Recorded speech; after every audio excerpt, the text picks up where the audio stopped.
Good morning to all of you. Welcome back my YouTube channel Study for Genius.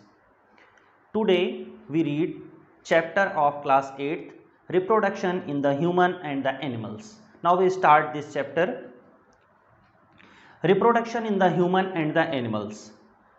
First of all, we read what is the reproduction? What is the reproduction? The process of producing new offsprings, the process of producing new individuals is called the reproduction. इस process को बोलते हैं reproduction. Reproduction की अगर हम हिंदी में बात करें तो इसको बोलते हैं निषेचन. निषेचन हिंदी में कभी कभी वर्ड मिल जाता है आपको, हिंदी में इसको बोलते हैं निषेचन. तो ये है आपका रिप्रोडक्शन. इसमें क्या होता है कि चाहे वो आपका एक सिंगल पेरेंट से हो या डबल पेरेंट से हो, सिंगल पेरेंट से हो या डबल पेरेंट से हो, नई ऑफस्प्रिंग का फॉर्मेशन, नए जैसे पेरेंट से डॉटर सेल का फॉर्मेशन, इसी को हम बोलते हैं रिप्रोडक्शन. ये है आपका reproduction. Then next type point is the types of the reproduction.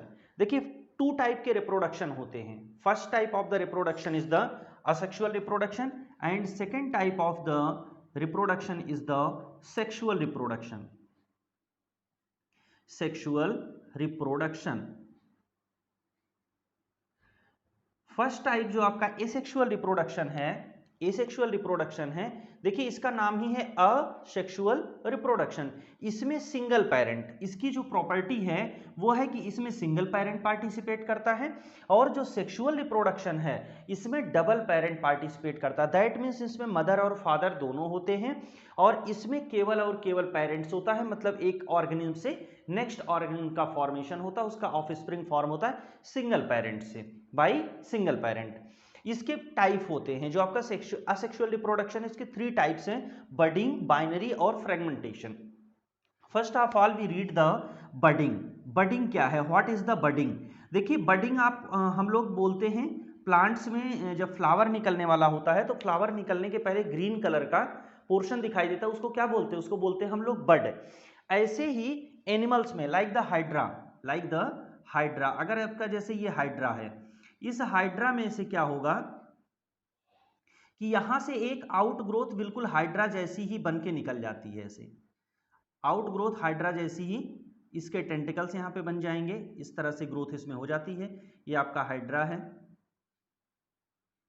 ठीक. यहां से टेंटिकल हो गया, ये क्या हो गया? इसका बड हो गया. अब यही पार्ट जब यहां से ब्रेक हो जाएगा, ब्रेक होकर के दूसरी जगह जाकर के गिरेगा, तो एक ये न्यू ऑफस्प्रिंग या न्यू इंडिविजुअल का फॉर्मेशन कर लेगा. इसी को बोलते हैं बडिंग, इसी को बोलते हैं आपका बडिंग, ठीक है. अब ये बडिंग जो है, बडिंग आपको देखने को मिलेगा ईस्ट में और हाइड्रा में. ईस्ट और हाइड्रा में ऐसे बहुत सारे माइक्रो ऑर्गेनिज्म हैं जो जिसमें देखने को मिलता है, बट ये बडिंग ये मेनली है आपका ईस्ट एंड हाइड्रा में. ये हो गया बडिंग. नेक्स्ट वन जो आपका बी है, इसमें है बाइनरी फिजन. अब देखिए बाइनरी फिजन क्या है? बाइनरी फिजन देखिए इसका बाई मीन्स होता है दो, बाई मीन्स होता है आपका दो. बाइनरी फिजन, बाई मीन्स हुआ टू. जैसे मान लीजिए कोई सेल ऑर्गेनिज्म है, मान लीजिए कोई सेल है, वो दो पार्ट में ब्रेक हो जाए, इसको क्या हो जाए, यहां से ये दो पार्ट में ब्रेक हो जाए. मीन्स क्या हुआ कि सेल पहले बड़ी होगी, बड़ी होने के बाद दो पार्ट में डिवाइड हो जाएंगे. अब देखिए जब इसमें दो पार्ट में डिवीजन होगा तो होगा कैसे? जैसे मान लीजिए कि एक सेल है, अब हमारे पास, अब इसको समझते हैं. जैसे एक सेल है तो ये सेल पहले क्या हो जाएगी कि बड़ी हो जाएगी, साइज में बड़ी हो जाएगी. फिर इसके अंदर जो न्यूक्लियस होते हैं वो धीरे धीरे करके एक न्यूक्लियस से दो न्यूक्लियस होगा. माइट्रोकॉन्ड्रिया जो है, एक माइट्रोकॉन्ड्रिया से दो माइट्रोकॉन्ड्रिया का फॉर्मेशन हो जाएगा. मतलब बंटवारे वाली स्थिति बननी शुरू हो जाएगी कि सब दो दो हो जाएंगे. अब जब ये धीरे धीरे करके दो दो हो जाएंगे तो ये इस तरह से फॉर्मेशन होगा, और उसके बाद यहां पर हमारे टू डॉटर सेल का फॉर्मेशन हो जाएगा. इसको बोलेंगे जहां से स्टार्ट हुआ, this is called the parent, और इसको बोलते हैं, ये जो दोनों बन के फॉर्म हुई इनको बोलते हैं डॉटर, डॉटर, ठीक. तो ये हो गया आपका बाइनरी फिजन. बाइनरी फिजन में एक ही पेरेंट से डिवीजन हो जाता है, टू इक्वल पार्ट्स में डिवाइड हो जाते हैं, इसको बोलते हैं बाइनरी फिजन. अब ये 2 से 4 होगा, 4 से 8 होगा, 8 से 16 होगा, 16 से 32 होगा, इस तरह से डिवीजन होता है, चला जाता है. और इस तरह का जो डिवीजन है मोस्टली आपको दिखता है माइक्रो ऑर्गेनिज्म में, लाइक द बैक्टीरिया, वायरस, इन सब में जो आपको दिखाई देगा यहाँ पर बाइनरी फिजन का दिखाई देता है। आपका है अमीबा, अमीबा, अमीबा में भी इस तरह का दिखाई देगा। ठीक, ये दो हो गए। Next one is the fragmentation, next one is the fragmentation. देखिए फ्रेगमेंट मीन्स होता है, फ्रेगमेंट मीन्स होता है पार्ट, फ्रेगमेंट मीन्स आपका होता है पार्ट। जैसे कोई पार्ट है, आपने स्पाइरोगायरा देखा होगा, स्पाइरोगायरा ये ऐसे होता है, यहाँ पर नीचे होल्ड फास्ट होता है, यहाँ पर ये टच होता है, इस तरह से इसमें डिफरेंट डिफरेंट छोटे छोटे पार्ट्स रहते हैं। ठीक है, ये अब इसका एक पार्ट मान लीजिए चला गया ग्राउंड पे, ग्राउंड पे ब्रेक होकर के एक पार्ट यहाँ पे गिर गया, तो ये न्यू इंडिविजुअल का फॉर्मेशन करेगा। इंडिविजुअल यहाँ से ये पूरा जो प्लांट है, ये पूरे प्लांट का फॉर्मेशन इस तरह से जो स्पाइरोगायरा है इसके पूरे प्लांट का फॉर्मेशन कर देगा। पूरे प्लांट, ये प्लांट बिल्कुल ऐसे ही बनके तैयार हो जाएगा। इसको बोलते हैं फ्रेगमेंटेशन। फ्रेगमेंट मीन्स होता है part, fragment means part, that means किसी भी ऑर्गेनिज्म का कोई पार्ट अलग हो जाए और उस पार्ट से न्यू ऑफस्प्रिंग का फॉर्मेशन हो जाए तो उसको बोलते हैं फ्रेगमेंटेशन, इसको बोलते हैं फ्रेगमेंटेशन। ये इसका एग्जांपल आपको मिलेगा प्लेनेरिया, इसका एग्जांपल आपका होगा प्लेनेरिया। प्लेनेरिया एक एनिमल है, ठीक है, ये क्लास 9th में हम लोग जब उसमें फाइलम पढ़ेंगे, एनिमल फाइलम में, तो उसमें आपको प्लेटीहेल्मिन्थीज वाले फाइलम में मिलेगा प्लेनेरिया। तो आई होप कि ये आपको समझ में आया होगा, बडिंग, बाइनरी और फ्रेगमेंटेशन। अब हम लोग चलते हैं सेक्सुअल रिप्रोडक्शन की स्टडी करते हैं। नाउ सेक्सुअल रिप्रोडक्शन, देखिए जिस तरह से एसेक्सुअल रिप्रोडक्शन में सिंगल पेरेंट्स की रिक्वायरमेंट होती है, उसी तरह से सेक्सुअल रिप्रोडक्शन में डबल पेरेंट्स की रिक्वायरमेंट होती है। दैट मीन्स मदर या मदर फादर भी कह सकते हैं, मेल पेरेंट्स फीमेल पेरेंट्स भी कह सकते हैं। ठीक है, तो दो पेरेंट्स की रिक्वायरमेंट होती है। जहां पर भी दो पेरेंट्स की रिक्वायरमेंट होगी उस तरह का जो रिप्रोडक्शन है उसको हम बोलेंगे sexual reproduction. Multicellular organism such as the plants, animals and the human beings reproduce their offsprings by their sexual reproduction. In this type of the reproduction required both male and female parents. दो parents की requirement होगी, एक parents को mail parents बोलेंगे और दूसरे को हम फीमेल पेरेंट्स बोलेंगे। अच्छा, इस तरह का जो ये सेक्सुअल रिप्रोडक्शन है ये स्पेशल टाइप का रिप्रोडक्शन है। Involve special types of the cells called the sex cells या सेल गैमीट या सेक्स गैमीट, या इसमें जो सेल की रिक्वायरमेंट होती है ऑफस्प्रिंग के फॉर्मेशन के लिए, इसमें दो तरह की सेल की रिक्वायरमेंट होती है,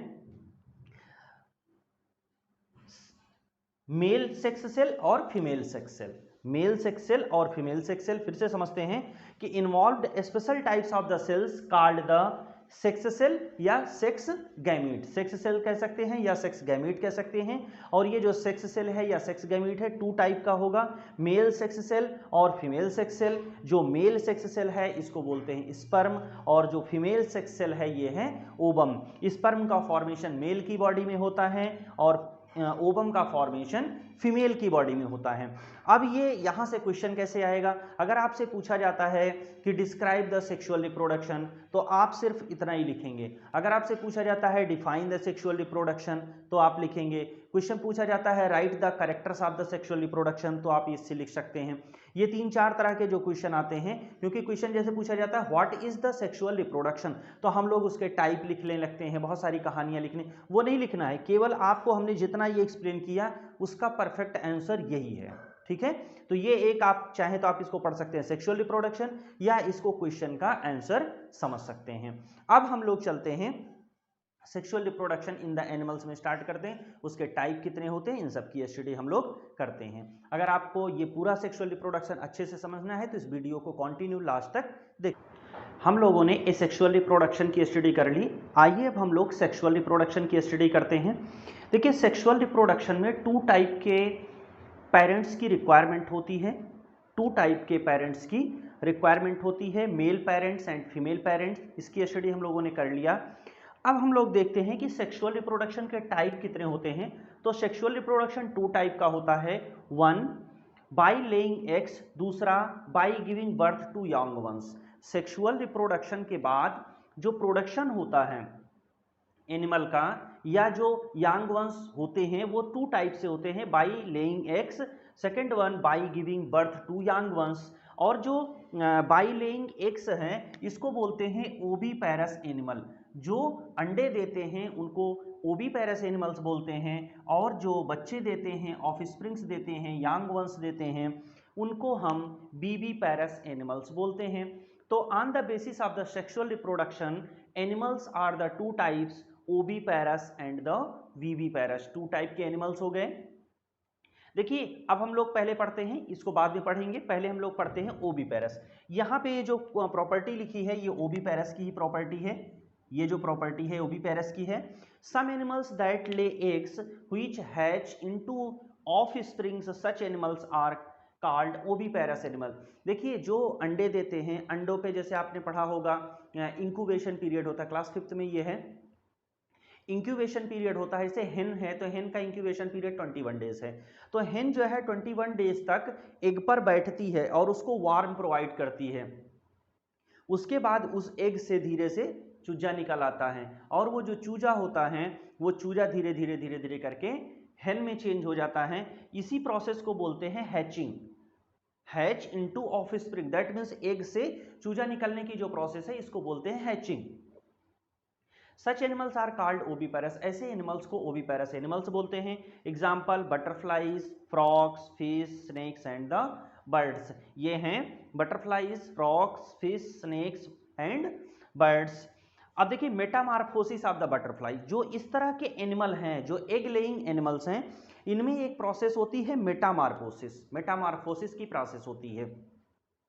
अब ये मेटामार्फोसिस की प्रोसेस क्या है? मेटामार्फोसिस की प्रोसेस ये होती है कि जो उसका यांगवंश होता है, जैसे उसका पहले एग हुआ, एग के बाद लार्वल स्टेज आएगी, लार्वल स्टेज में फिर बहुत सारे चेंजेज होते रहते हैं। जैसे आपने देखा होगा कि फ्रॉग जो है, फ्रॉग में सेक्सुअल रिप्रोडक्शन होता है,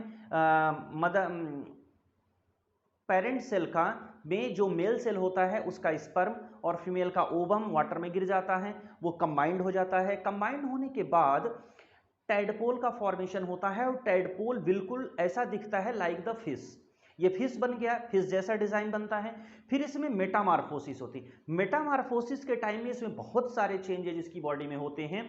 फिर इसके बाद इसकी टेल गायब हो जाती है, इसमें गिल्स होता है ब्रीदिंग के लिए, वो गायब हो जाता है। इसका माउथ फिश की तरह होता है, वो गायब हो जाता है। फिर धीरे धीरे इसका जैसा फ्रॉग है इसकी तरह डिजाइन होने लगती है। इसमें 4 लिम्स आ जाते हैं, और इसमें लंग्स का फॉर्मेशन हो जाता है, रेस्पायरेशन लंग्स से होने लगता है और स्किन से होने लगता है। तो ये जो चेंजेज हुए, फ्रॉग का टेडपोल था, वहां टेडपोल से जो आपका फॉर्मेशन हुआ फ्रॉग तक, इसी प्रोसेस को मेटामार्फोसिस बोलते हैं। मेटामार्फोसिस मतलब फिर से, मार्फोसिस फिर से बनना, इसको मेटामार्फोसिस बोलते हैं। आइए बटरफ्लाई में देखते हैं। जैसे बटरफ्लाई है, बटरफ्लाई ने पहले एग दिया, ठीक। एग देने के बाद जो एग है, एग से बनेगा लार्वा, एग होगा, एग से जो निकलेगा, एग में हैचिंग आउट होगा। ये प्रोसेस है, एग से लार्वा बनने की process, hatching out. Hatching out के बाद जो लार्वा बनेगा उसको बोलेंगे कैटरपिलर। अच्छा, कैटरपिलर किसको बोलते हैं? जो वेजिटेरियन लार्वा होते हैं उनको कैटरपिलर बोलते हैं। तो यहां बनेगा कैटरपिलर। फिर कैटरपिलर के बाद, कैटरपिलर में मेटामार्फोसिस होगी, और मेटामार्फोसिस के बाद प्यूपा का फॉर्मेशन होगा, इसको बोलते हैं क्राइसैलिस। प्यूपा का फॉर्मेशन होगा और इसको बोलते हैं क्राइसैलिस। और ये जो क्राइसैलिस, ये आपका प्यूपा है, यही प्यूपा आगे चल के बटरफ्लाई में चेंज हो जाएगा। फिर ये साइकिल कंप्लीट हो, ये प्यूपा बटरफ्लाई बन गई, ये बटरफ्लाई फिर से ये साइकिल कंप्लीट करेगा। तो यही जो साइकिल का कंप्लीशन है, दैट मीन्स लार्वा से प्यूपा का जो फॉर्मेशन होगा, लार्वा से जो प्यूपा का फॉर्मेशन होगा, मेन प्रोसेस, इसी प्रोसेस को बोलते हैं मेटामार्फोसिस। मेटामार्फोसिस। और ये जो एग से लार्वा बनने की स्टेज होगी, इसको बोलते हैं हैचिंग। इस प्रोसेस को बोलते हैं हैचिंग। लेकिन अगर पूरी प्रोसेस पूछी जाए, तो अगर आपसे पूछा जाए कि right the metamorphosis in the butterfly, तो आप ये पूरी डिजाइन जो है वो बना करके दिखाएंगे। एग से लार्वा बनना हैचिंग होता है, और लार्वा से प्यूपा बनने की जो प्रोसेस है इसको बोलते हैं मेटामार्फोसिस की प्रोसेस। और मेटामार्फोसिस से फिर से जब बटरफ्लाई बनेगा, तो ये मेटामार्फोसिस 1 होगा और ये मेटामार्फोसिस 2 हो जाएगा। तो इस तरह से इसमें साइकिल चलती है। Students, now we read life cycle of frog. देखिए, ये जो टर्म मेटामार्फोसिस है, मेटामार्फोसिस का टर्म हमने आपको अभी बटरफ्लाई में बताया कि मेटामॉर्फोसिस क्या होता है। यहाँ पर मेटामॉर्फोसिस की डिफिनीशन देख लेते हैं। ये मेटामॉर्फोसिस की डिफिनीशन है, ठीक है। The transformation of a larva, the transformation of a larva into an adult, larva से एडल्ट बनने की process through a series of the drastic change. Drastic means होता है बड़ी अमाउंट में चेंज, ठीक है। Drastic changes is called the Metamorphosis. This is the definition of the Metamorphosis. अब इसके बाद आता है एडल्ट फ्रॉग।